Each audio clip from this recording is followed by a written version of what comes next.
Sugih tanpa bondo, artinya kaya tanpa harta. Kata sugih pada pitutur luhur ini mengarah pada konsep kekayaan secara batiniah. Ketika seseorang banyak dibutuhkan oleh orang lain, secara batiniah sebenarnya ia sudah menjadi orang kaya. Tak kala kehadiran kita sangat berarti bagi orang lain, pada saat itu kita seharusnya merasa bersyukur atas anugerah Tuhan Yang Maha Kuasa yang telah memberikan kelebihan sehingga kita mendapat kesempatan untuk menanam kebaikan. Kalau bahasa Jawanya, nandur kabecikan.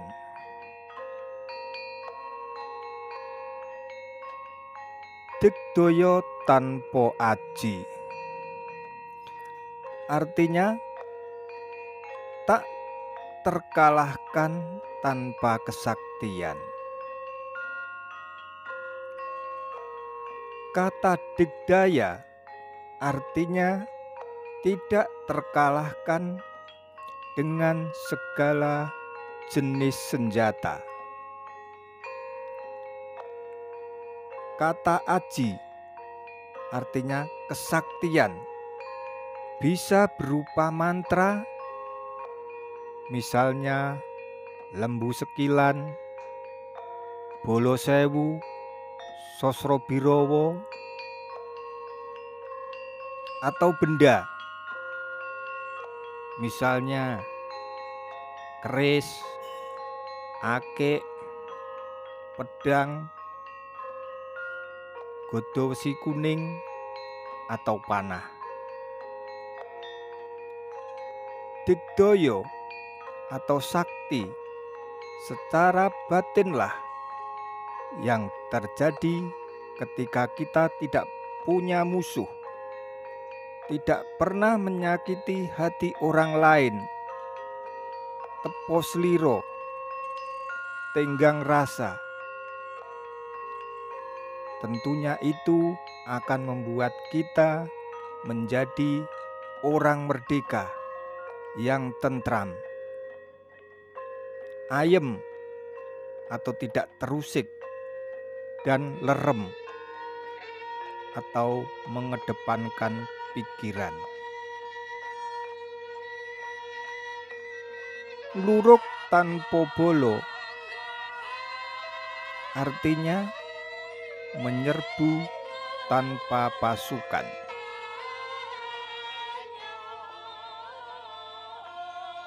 Hidup laksana pertempuran abadi, bukan secara fisik, namun secara batiniah. Musuh kita bukanlah lingkungan kita atau orang lain, tetapi adalah nafsu kita sendiri. Lebih baik kita hidup apa adanya, sesuai dengan kemampuan kita. Sifat mengeluh saat kita berada dalam kekurangan dan rasa sombong rohani untuk menunjukkan kita paling suci harus kita jauhi agar kita bisa menjadi pemenang. Ketulusan dan keikhlasan hati merupakan kunci kebahagiaan hidup. Menang tanpa ngasorake, artinya menang tanpa merendahkan. Keberhasilan mencapai cita-cita janganlah menimbulkan masalah bagi orang lain.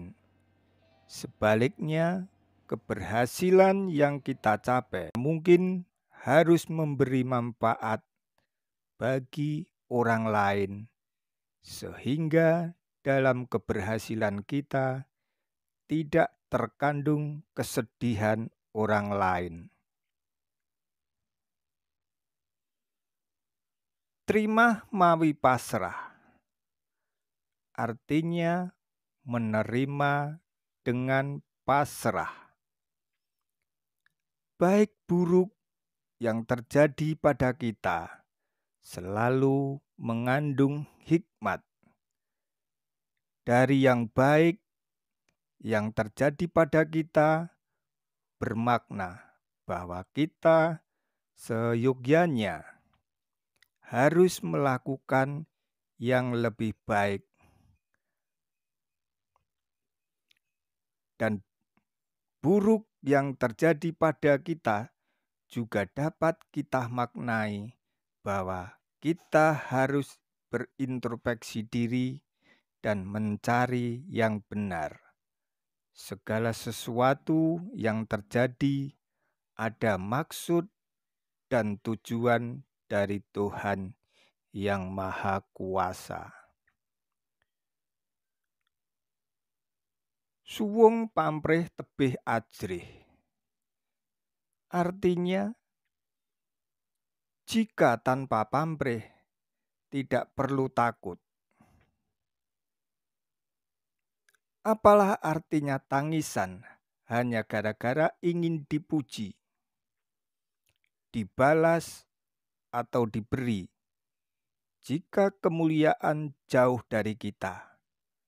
Yang terpenting adalah kedamaian, ketentraman, keamanan, kebahagiaan, dan kemuliaan. Pamrih itu hanya membuat seseorang menjadi penakut, picik, menderita, menjenuhkan, bahkan dapat membuat orang menjadi hina. Sepi ing pamrih, rame ing gawe. Artinya, sepi dalam pamrih, ramai dalam bekerja. Pitutur luhur ini menanamkan pada kita bahwa bekerja keras itu tak perlu banyak pamrih atau mengharapkan sesuatu. Jadi, kalau kita mau membantu orang lain, tidak perlu memikirkan pamrih atau mengharapkan sesuatu dari orang yang kita bantu. Meninggalkan kesan baik pada orang yang kita bantu bernilai jauh lebih luar biasa daripada sesuatu yang kita harapkan. Mulat sariro hang rasa wani, artinya berani mawas diri. Pitutur luhur ini mempunyai arti bahwa berani melihat diri kita sendiri dengan segala kekurangannya dan selalu siap mendapat kritik dari siapapun dan kapanpun. Ajaran agama apapun selalu mengajarkan bahwa sebagai umat yang lemah, hendaknya kita selalu berintrospeksi diri. Salam sih katresnan dari Bocah Deso.